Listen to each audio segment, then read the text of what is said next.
बिस्मिल्लाहिर्रहमानिर्रहीम।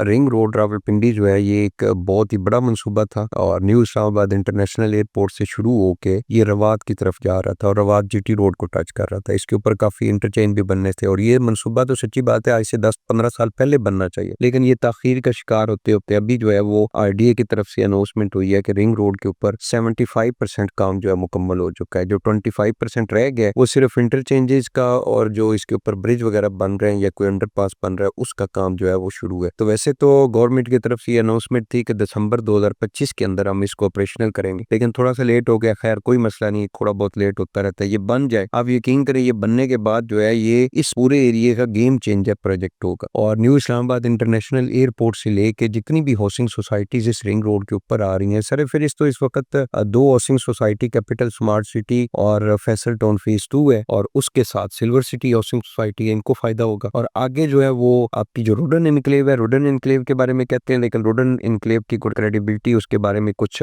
मसाइल हैं। अब मुझे सच्ची बात है उसकी पूरी इंफॉर्मेशन नहीं है। उस एरिया के अंदर डीएचए भी अपनी जमीन की परचेजिंग कर रहा है, तो आने वाले टाइम में रोडन जो है वो बड़ी हाउसिंग सोसाइटी बनेगी या वो डीएचए के अंदर चलेगी। तो डीएचए के भी यहाँ पे काफी प्रोजेक्ट है, वो जमीन एक्वायर कर रहे हैं। डीएचए गंदारा जो है वो कैपिटल स्मार्ट सिटी के सामने आ रहा है, तो ये एक बहुत अच्छा मंसूबा है और इसके जब ये ऑपरेशनल हो जाएगा तो मेरा ख्याल में इस एरिया के अंदर एक नई रौनक जो है वो बनेगी और लोगों के लिए कम से कम इन हाउसिंग सोसाइटीज के अंदर जिन लोगों ने प्लॉट लिए हुए हैं तो इनको एक एक्सेस मिल जाएगी बड़े शहरों के साथ, जैसे इस्लामाबाद है, जैसे रावलपिंडी में है, तो इनको आना जाना जो है वो बड़ा आसान हो जाएगा। दूसरा, ये रावलपिंडी शहर के अंदर जो बड़ी ट्रैफिक है उसका जो दबाव है वो कम होकर रिंग रोड की तरफ शिफ्ट हो जाएगा। तो रिंग रोड के साथ जी इस वक्त फैसल टाउन फेज 2 है। मैं आपको रिकमेंड करूंगा, एक बहुत बड़ा हाउसिंग मंसूबा है चौधरी अब्दुल मजीद साहब का, उनकी ऑलरेडी क्रेडिबिलिटी बहुत जबरदस्त है। फिर इस वक्त आपके पास ऑप्शन है, आप कैपिटल स्मार्ट सिटी फेज 3 की जो बुकिंग है वो भी बिल्कुल रिंग रोड के ऊपर आ रहा है, वहाँ पे भी डेवलपमेंट शुरू हो चुकी है। इन हाउसिंग सिल्वर सिटी है, उसके पास एनओसी मौजूद है, वहाँ पे भी आपको मुनासिब कीमत के ऊपर प्लॉट मिल जाते हैं। तो इन हाउसिंग सोसाइटीज के अंदर अगर तो आपके पास थोड़ी इन्वेस्टमेंट है तो इन हाउसिंग सोसाइटी के अंदर आप इन्वेस्टमेंट कर, बड़ी इन्वेस्टमेंट है तो इस्लामाबाद में आप इन्वेस्टमेंट करें। लेकिन अगर आप किस्तों के ऊपर कोई अच्छी प्रॉपर्टी लेना चाह रहे हैं तो फैसल टाउन फेज 2 के अंदर इस वक्त तैयार प्लॉट जो है वो आपको किस्तों में मिल रहे हैं और रेट भी बहुत मुनासिब है और क्रेडिबिलिटी भी अच्छी है और साइट पर डेवलपमेंट भी बहुत जबरदस्त हो रही है। तो मोस्ट वेलकम, वीडियो के साथ हमारा कॉन्टैक्ट नंबर मौजूद है। अगर आप रावलपिंडी इस्लामाबाद की प्रॉपर्टी के बारे में इंफॉर्मेशन लेना चाहते हैं, गोलर ग्रुप ऑफ मार्केटिंग के अपने द सुल्तान के नाम से हमारे होटल चैन हम लोग बना रहे हैं, उसके अंदर इन्वेस्टमेंट करना चाह रहे हैं, उसकी इंफॉर्मेशन लेना चाह रहे हैं, तो आप हमसे रब्ता करें। इंशाल्लाह जिम्मेदारी के साथ आपको सर्विसेज देंगे। बहुत बहुत शुक्रिया।